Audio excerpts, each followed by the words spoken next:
जरा सोचिए, केंद्र सरकार पहले विपक्षी नेताओं को जेल में डालने का इंतजाम करती है, फिर कहेगी कि देखो जो जेल गए हो अब पद छोड़ो, और फिर आराम से सत्ता की विसात पर अपने नए मोहरे बिठा देगी। यानी सरकार ने पकड़ो हटाओ राज करने वाला सीधा फार्मूला तैयार कर लिया।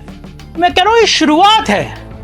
अगर ये बिल पास हो गया तो आने वाले दिनों में हम ये हेडलाइन भी पढ़ सकते हैं कि राज्यपाल ने विपक्षी मुख्यमंत्री को 30 दिन की न्यायिक हिरासत के आधार पर पद से हटाया, चुनाव न कराकर सीधे सीधे प्रशासक बिठाया, या केंद्र सरकार को राष्ट्रीय सुरक्षा का हवाला देते हुए राज्य सरकार को भंग किया, नया प्रशासक नियुक्त। यानी जनता वोट करे या ना करे, असली वोट अब केवल केंद्र सरकार की जेब में होगा।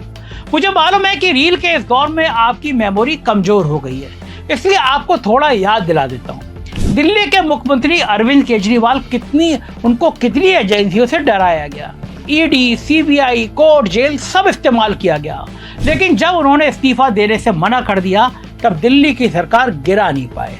तो सवाल यह है कि क्या अब मोदी सरकार इस बिल के जरिए वही सब कानूनी रास्तों से करना चाहती है जो पहले राजनीतिक दबाव से करने की कोशिश करती थी?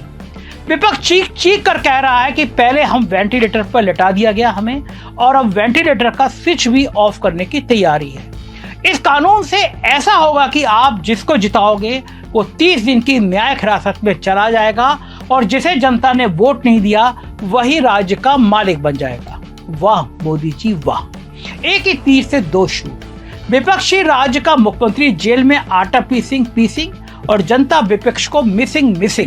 दोस्तों, विपक्ष सिर्फ हंगामा नहीं कर रहा, वो लोकतंत्र को बचाने की आखिरी कोशिश कर रहा है। सब इस बात को लेकर एकमत है कि यह बिल संविधान के मूल ढांचे पर सीधा हमला है। यह बिल विपक्ष को कानूनी तौर पर खत्म करने की साजिश है, और यह बिल जनता के अधिकारों के ऊपर तानाशाही का ताला है। और अगर आज जनता ने इस ताले की चाबी नहीं संभाली तो कल यह ताला किसी भी राज्य की चुनी हुई सरकार पर लग सकता है।